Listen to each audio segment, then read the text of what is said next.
Melhor gestão, melhor ensino. Governo do Estado de São Paulo. Secretaria da Educação. Professora Débora Malê. E aí, pessoal? Tudo bem? Hoje também a gente vai falar um pouquinho sobre as estratégias de leitura, que também tem a ver com esse nosso módulo 2 que está pensando em competência leitora. Primeiro, acho que é importante a gente pensar esse termo estratégia, né? A gente está partindo aí nesse recorte que foi dado, nas estratégias de leitura pensadas pela Isabel Solé, que não é a única que trabalha com essa visão, mas a gente usou por considerar que a forma de encadear é bastante didática e bastante clara para a gente compreender, isso é importante.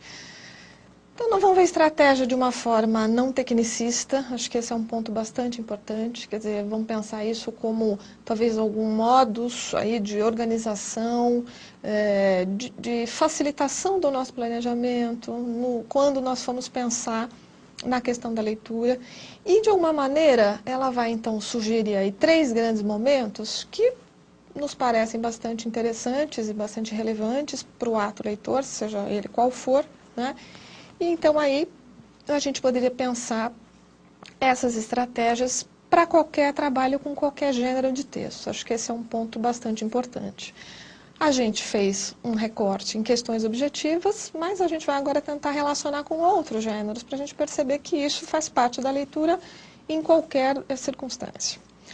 Ela fala aí primeiro dessa pré-leitura, né, que é um acontecimento, um fenômeno bastante natural e que, se a gente for pensar do ponto de vista pedagógico, ao mesmo tempo que ele é natural, ele precisa ser programado, pensado, sequenciado, né? E aí vai destacar 3 grandes pontos. Vai destacar a questão dos objetivos, a questão do conhecimento prévio e a questão das previsões. Vou falar um pouquinho de cada uma dessas coisas. Quando ela fala em objetivo, acho que esse é um ponto importante que a gente precisa ter clareza do ponto de vista do professor que vai propor uma atividade ou vai organizar uma sequência, enfim, e também do ponto de vista do aluno leitor. Quando nós estamos ali fazendo leituras no dia a dia, a gente pode pensar, bom, eu vou pegar esse livro porque eu quero ler mais um livro do Harry Potter.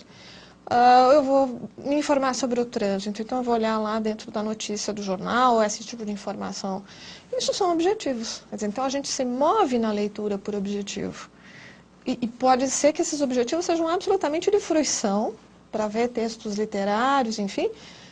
Isso não importa. Então, o que importa é que há um objetivo que, para esse leitor, quando ele vai agir no dia a dia dele, isso é bastante claro, né? E que as situações didáticas também precisam dar essa clareza. Quer dizer, vamos ver esse texto para ver como é que esse narrador conta essa versão desse conto de fadas diferente desse outro. Vamos ver se tem alguma diferença? Vamos ver se esses fatos aqui, o nosso objetivo é ver se eles estão diferentes, né? Se uma versão está diferente da outra e por que elas estão diferentes. Por que será que essa crônica aqui foi escrita na perspectiva dessa personagem tal, né? Então, a gente ter alguma questão, acho que o objetivo tem a ver com um tema, com uma inquietação, um questionamento que a gente vai colocar, e a partir dele a gente vai começar então a pensar essa leitura, né? Ele vai dar um direcionamento para ela. Quando a gente pensa no conhecimento prévio, é claro que isso também é fundamental. Nós estamos o tempo todo ativando os nossos conhecimentos prévios para fazer as leituras. Então, se a gente pensar num exemplo didático simples, né, que dialoga com os nossos cadernos, inclusive, receitas, né? O que vocês sabem sobre receitas? As receitas são todas iguais? Um vai falar, tem receita que é médica. O outro pode falar de receita culinária. E a gente vai destacando, o que é a receita culinária? O que é receita médica? São parecidas? Por que tem o mesmo nome, será? O que elas têm em comum? O que elas têm de diferença? Tudo isso, então, vai trazendo um conhecimento prévio que ainda não está efetivado ali naquela leitura que vai acontecer naquela sequência, né? Mas que são elementos fundamentais para ver de onde a gente está partindo para a gente poder caminhar nesse fluxo de leitura que vai acontecer. Vamos pensar também nas previsões. Vamos pensar um gênero capa, né? Uma capa de livro, uma capa de revista, enfim. O que a gente vai encontrar ali? Que tipo de revista parece essa? Que tipo de livro é esse? Qual parece ser o leitor? Será que esse livro foi publicado Faz tempo? Será que essa edição é nova? Que tipo de leitor, de alguma maneira, parece que ela, de alguma forma, sugere, né? Que tipo de história a gente tem ali? O que esse título indica? E esse título é essa pessoa que está na capa? Enfim, quaisquer relações que a gente possa estabelecer ali vão permitindo que a gente vá fazendo previsões, né? Se eu conheço o nome do autor, posso pensar, puxa, que previsões eu tenho sabendo que é um autor, o texto é do Monteiro Lobato. Ah, a gente conhece Monteiro Lobato. Enfim, tudo isso, então, são elementos que vão, de alguma forma, acontecer na leitura, mas que, se a gente faz isso dentro de um processo didático pensado, sequenciado, enfim, pré-programado, de alguma maneira eles vão sendo incorporados ou aprendidos por esse leitor que está se formando, de uma maneira que ele vá cada vez mais exteriorizando, explicitando esses conhecimentos e podendo passá-los para outras situações de leitura, que eu acho que é o grande ponto fundamental. Ela fala também lá do momento da leitura, né? E aí a gente tem um ponto fundamental que é pensar na leitura compartilhada, né?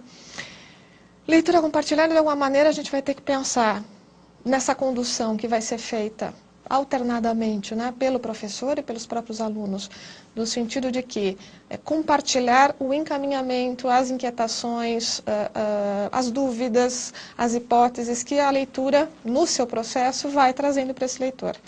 Isso pode acontecer, e acho que é bastante relevante que aconteça, às vezes, durante a própria leitura. Então, fazer leituras em que, ao ir lendo, nós vamos parando, fazendo perguntas, ou o aluno vai fazendo isso, ele está conduzindo, né, nessa troca com o grupo. Isso é importante, né? E parando e pensando quais são os pontos que nos chamam a atenção, o que a gente estranha, o que nos faz pensar no que a gente já tinha lido antes no texto, o que vai projetar coisas que vão acontecer depois. Ou podem ser questionamentos que a gente faça de forma compartilhada após uma primeira leitura, silenciosa ou em voz alta, enfim, aí são várias formas de fazer. Mas a ideia é perceber que esse processo de idas e vindas, retomadas, projeções, é um processo normal da leitura, mas que precisa ser compreendido como normal, como fundamental para a leitura, e que é assim que a gente interage com as diversas informações, seja o texto, um texto literário, seja um texto de informação, isso esse ponto independe do gênero, né?